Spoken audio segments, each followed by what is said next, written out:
Então, estava lá num grupo que eu participo, né? Segurança do trabalho, aí surgiu, né, que um perito caracterizou a insalubridade por aerosóis, né? No depósito, é um supermercado, depósito de um supermercado, né? E nesse depósito desse supermercado tem lá os perfumes que o pessoal guarda, creme de barbear, né? Que é os considerados aerosóis. E aí o perito foi lá e deu insalubridade, desculpa, periculosidade embasado nisso. Periculosidade por conta dos aerosóis. Isso, aí ele alega lá, né? Gases inflamáveis. Deixa só eu ver aqui. São duas coisas que ele alega lá, né? Para ele justificar. Ele justifica na NR16, o trechinho que foi colocado aqui, foi passado lá, né? Ressalta-se que a atividade executada no local supracitado, área de armazenamento de recipientes de aerosóis, aí ele abre entre parênteses, gás inflamável, possui enquadramento legal de periculosidade, pois a NR16 não faz menção quantitativa para inflamáveis gasosos liquefeitos, e foi evidenciado o armazenamento e manuseio de caixas e frascos de aerosóis cheios. Aí ele também coloca que a NR16 não define quantidade para caracterização da periculosidade nas atividades de armazenamento, mas aquela preceituada para a atividade, está escrito assim mesmo, tá? Não é eu que estou lendo errado, não. Não, tranquilo. Preceituada para a atividade de transporte de inflamáveis gasosos é de 135 quilos, a qual serve de referência para alguns experts fazer o enquadramento em tela. Legal, show de bola. Então ele nem especifica nenhum item da NR16. Ele só fala que ele, na verdade, ele faz uma analogia com o item 16.6, que fala que o transporte de inflamáveis gasosos liquefeitos em qualquer vasilhamento granel é considerado em condição de periculosidade acima de 135 quilos.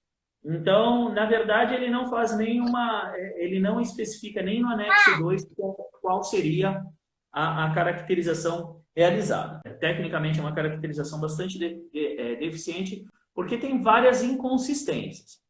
Então, vamos voltar lá com o que a gente está. Então, assim, ó, a parte teórica está ok, a pessoa fazia essa atividade mesmo. Não, a gente não tem o que falar sobre isso. Então, está tudo bem. E era habitual, não era algo que ela fazia uma vez ou outra. Então, não, isso daí a gente não vai mexer.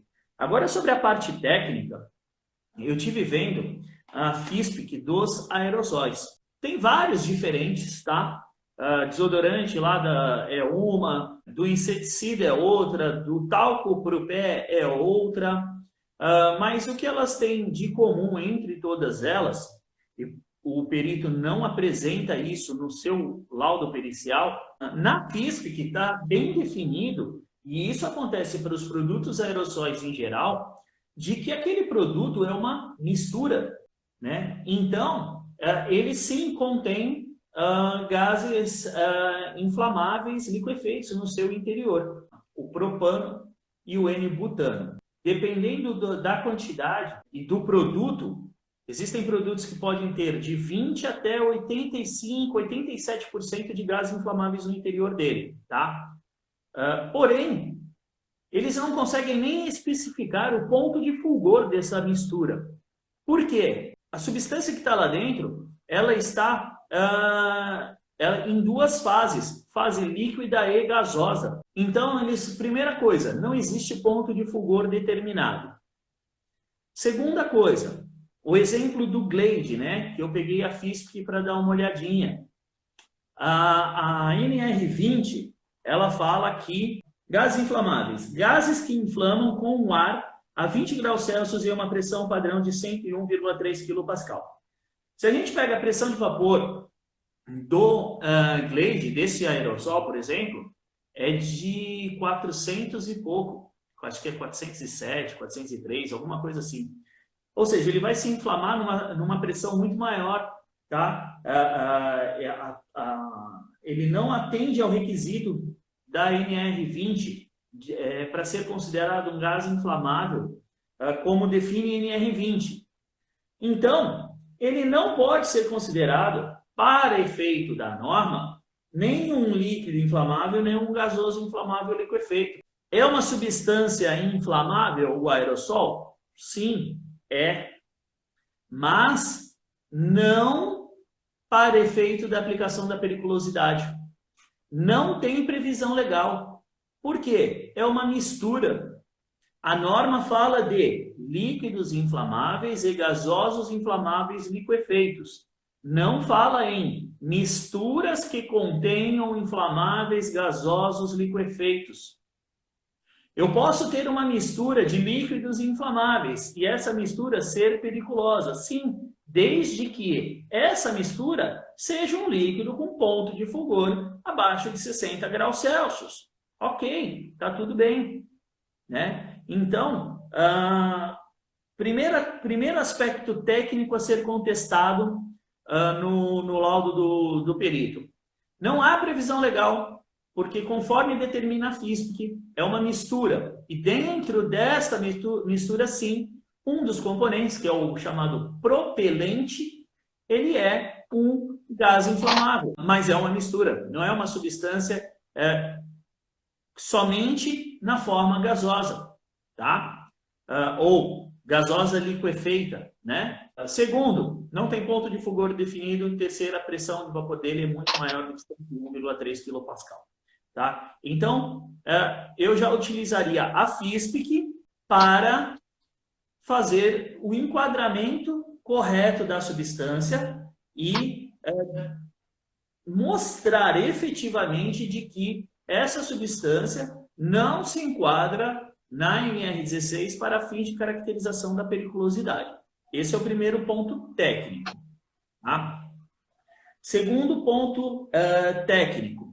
Quando você pega a FISPIC, ele está lá, mistura. Quando você vai nas propriedades físico-químicas, item 3, composição e informações, mistura, natureza química, aerossol contendo ativo, propelente e fragrância. E aí tem várias substâncias ali dentro dela, dentre elas o propelente, que é uma mistura de isobutano e propano. Tá? Então, essa mistura de isobutano e propano, o manuseio, o armazenamento dessa mistura, sim, pode ser considerada periculosa. Agora, da mistura Glade, que está ali naquele frasco, na forma de um aerossol, não, porque não tem previsão legal. Tá? Vamos lá agora no item 9, propriedades físico-químicas. Esse é o segundo ponto a ser abordado tecnicamente na impugnação. Tá? Aparência, líquido premido, ou seja, pressurizado com separação de fases. Então, como que ele pode considerar como um gasoso inflamável liquefeito se na própria FISPIC do produto determina que ele é um líquido? Não tem como, né? Ponto de fulgor, não se aplica. O produto encontra-se na forma de gás líquido pressurizado. Tá? Inflamabilidade, é inflamável, ok, sem problemas. Mas não caracteriza prefeito da norma. Então, ele é um produto que ele é líquido. Aí eu fui pesquisar jurisprudência sobre o assunto. E, gente, existe uma farta jurisprudência sobre esse tipo de caracterização, tá? Existem muitos profissionais que caracterizam a periculosidade em função de aerossóis, mas, assim, ó, a jurisprudência é esmagadora no sentido de não haver a caracterização, de não dos juízes de primeira e segunda instância. Então, eu encontrei jurisprudência de primeira instância e de segunda instância, não levando em consideração o laudo pericial e não caracterizando, e muitos laudos periciais também não caracterizando. E muitos levam em consideração o item 4.2 da NR16, que fala o seguinte, item 4.2 do anexo 2, né, da NR16, que fala o seguinte: o manuseio, armazenagem e o transporte de recipientes de até 5 litros lacrados na fabricação contendo líquidos inflamáveis, independente do número total de recipientes manuseados, armazenados ou transportados, não caracteriza a periculosidade. E por que este item pode ser aplicado? Porque na própria FISP do produto diz que ele é um líquido. E ele é um líquido inflamável. Então, pode ser aplicado o item 4.2 do anexo 2 da NR16. Tá? Então, a caracterização do aerossol como um gás liquefeito não está correta. A própria FISP que desmente. Tá? E aí, eu fazendo uma análise, lendo um pouquinho mais, né? Por que foi aplicado o item 4.2 e não o 4.1? Como ele é uma substância que tem duas fases, né? Gás e líquida, no item 14 da FISP, que é onde a gente encontra grupo de embalagem, está ali, não aplicável.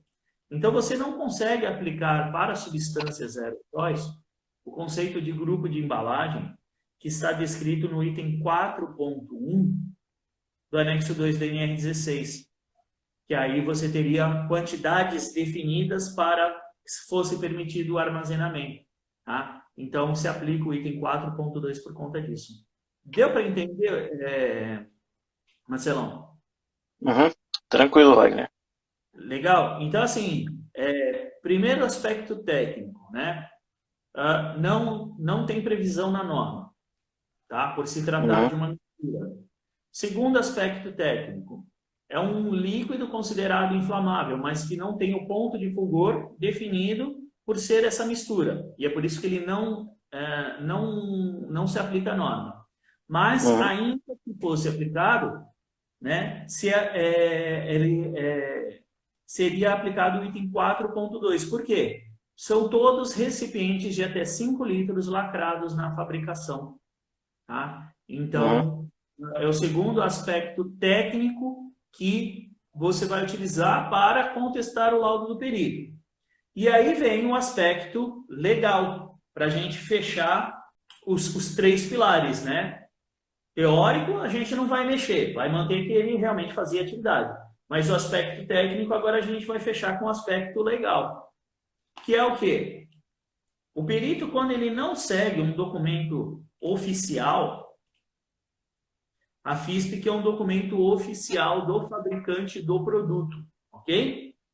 O perito, quando ele não segue um documento oficial, ele deixa de fazer um exame técnico e passa a fazer um exame subjetivo, com base em opiniões pessoais dele. Por quê? Porque ele não seguiu a informação oficial dada pela empresa. Então, um outro ponto a ser abordado na impugnação é o fato do perito ter infringido o artigo 473 do novo Código do Processo Civil.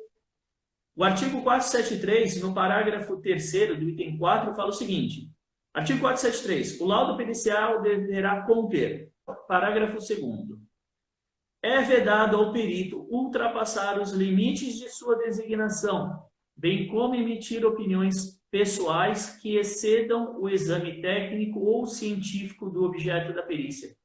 Então, ele deixou de fazer um exame técnico, porque ele não seguiu o documento oficial do fabricante.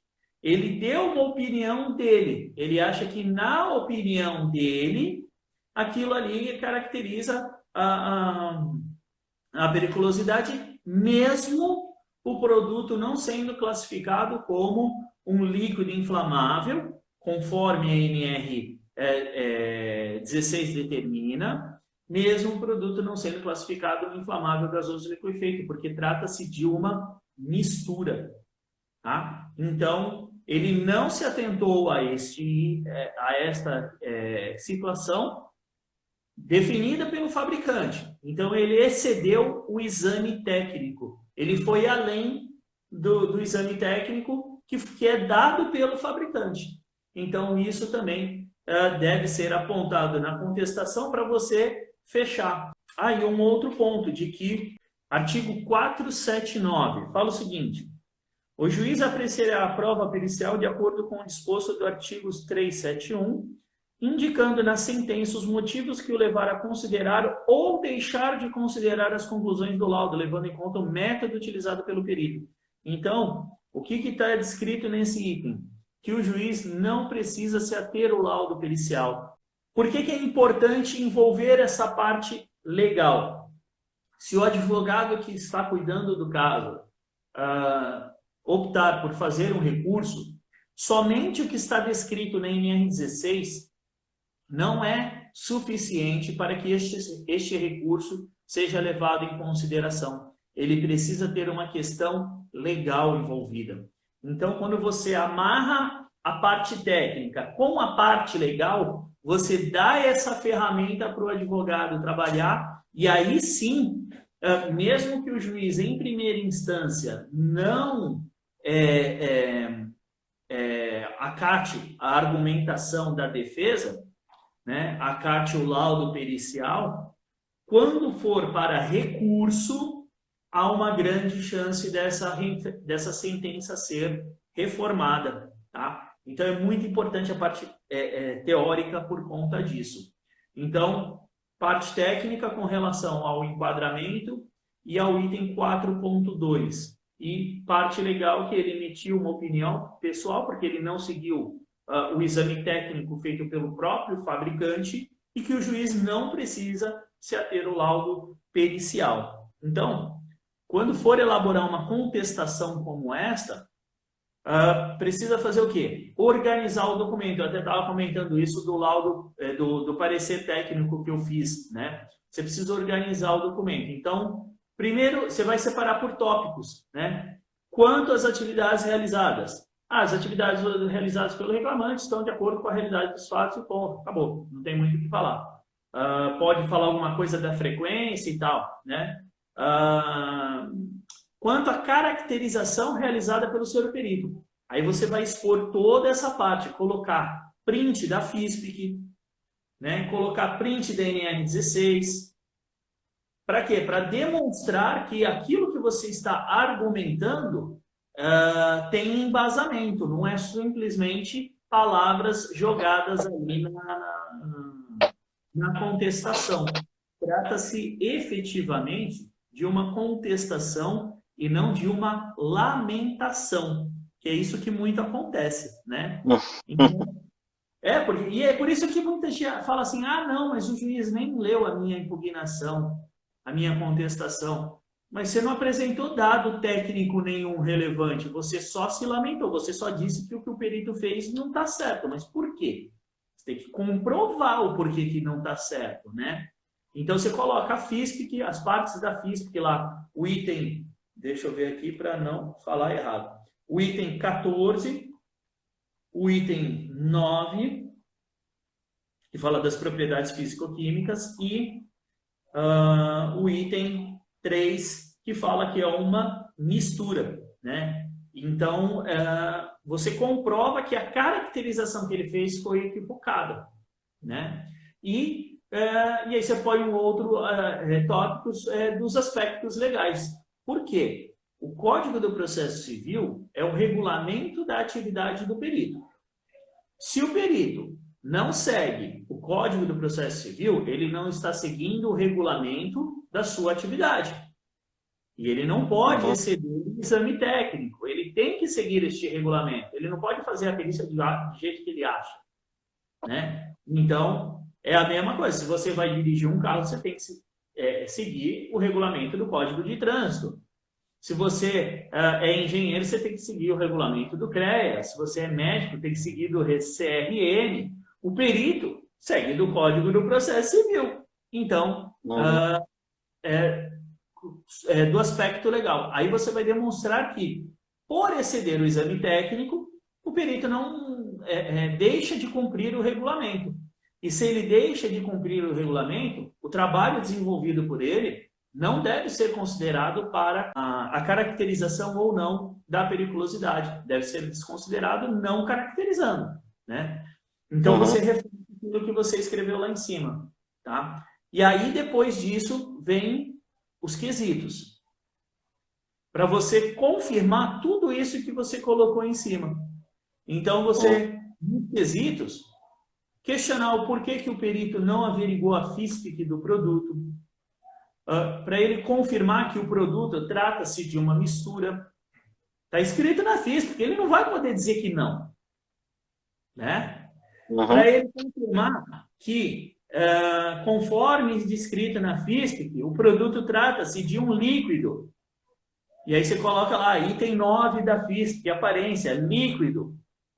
Então, você vai reafirmar tudo aquilo que você falou em cima na forma de perguntas para ir colocando o quê? O perito contra a parede, né? Então, confirma que a substância trata-se de uma mistura de aparência líquida com separação de fases.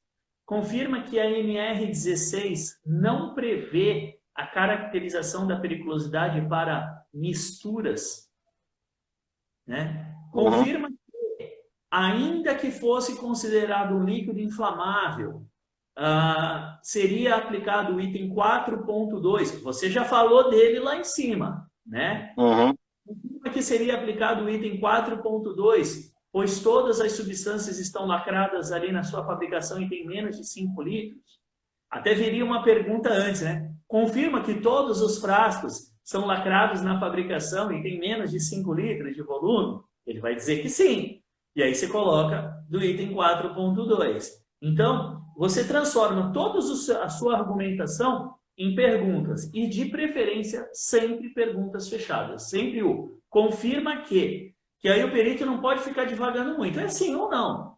Quer dizer, poder ele até pode, mas é facilmente verificado, né? Fica muito visível que o perito está enrolando na resposta, né? Quando você pede para explicar, ele pode divagar. Quando você fala confirma é sim ou não. Então, se ele começa a florear muito, fica nítido que ele está fugindo daquela resposta, né? E aí, confirma que, segundo o artigo 473, o perito tem que se atender ao exame técnico, não emitindo opiniões pessoais como realizado quando diz tal coisa. Então, você transforma toda a sua argumentação aqui em cima em questões. Não tem limite de perguntas. Eu já fiz impugnação com 25 perguntas. De encontrar o perito numa outra perícia e ele virar para mim e falar, pô, meu, você pergunta demais, cara. Eu falei, são as perguntas que faz você esclarecer o assunto, né? Ele já ficou bravo comigo, Verdade. uma curiosidade de novo na perícia que eu estava. E no final, uma última pergunta aqui. Com base em todas as argumentações realizadas, a análise criteriosa dos fatos, o senhor ainda confirma a caracterização da periculosidade? Explique por quê. E aí você fecha o raciocínio.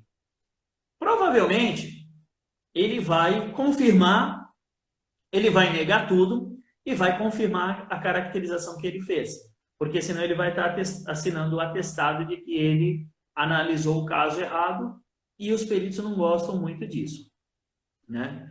Mas ele vai ter que dar explicações.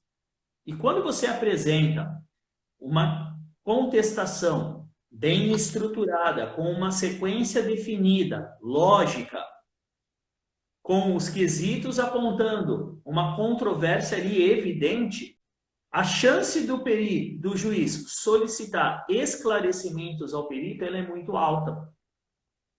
E aí que o perito começa a se complicar, porque ele vai ter que explicar tecnicamente aquilo que você contestou ele tecnicamente e com argumentos da FISP, do Código do Processo Civil, da própria NR16. Então, ele normalmente abre margem para que você consiga fazer novos questionamentos e abordar novos pontos de vista sobre essa situação. Não é raro o perito dizer que... outro dia eu peguei uma assim, que a empresa estava apenas se lamentando por não concordar com a caracterização e que, portanto, não havia nada a ser esclarecido. Quando eu peguei, eu falei, porra, como assim? Eu fiz 10 perguntas, apontei um monte de controvérsia que tinha. Ele falou que, no caso, né, ele tinha falado que a pessoa não recebia EPI. Eu coloquei cópia das fichas de EPI Como é que não tem controvérsia? Como é que é só uma lamentação? Então, aí no esclarecimento, eu coloquei tudo isso de novo. Por quê? Efetivamente, o juiz ele passa, né, o olho por isso tudo. E o advogado, na audiência de instrução, ele tem a possibilidade de fazer a sua sustentação oral. Então, o que o advogado vai fazer? Ele vai pegar todos esses argumentos que você deu para ele e vai transformar em palavras na hora da audiência de instrução, para fazer com que o juiz não leve em consideração o laudo do perito. Por isso que é importante estar estruturado. E aí eu acho que, utilizando esses argumentos, é um laudo que tem uma grande chance de ser revertido, se não em primeira instância, em segunda, quase certeza. Todas as decisões que eu vi de jurisprudência de tribunal regional foi não caracterizando. Principalmente por entender que, considerando que seja um líquido inflamável, se aplica o item 4.2 pelos frascos serem lacrados na fabricação e terem até 5 litros de volume. Né? Então, por isso que é uma tese importante de se colocar na contestação. Beleza, Wagner. Obrigadão, cara. Consegui ajudar? Deu para estruturar legal? Tranquilo. Maravilha, cara. Pode ficar tranquilo. É que eu não anotei, eu guardo tudo, mas assim, depois eu vou assistir de novo a live e vou dar umas anotadas lá. Tá gravado lá no Item por item. A grande vantagem é que consegue ver várias vezes. Valeu, Wagner. Valeu, Marcelão. Obrigado, cara. Obrigado por ter entrado aqui comigo e trazer o caso pra gente. Valeu, um abraço. Valeu. Outro, tchau, tchau.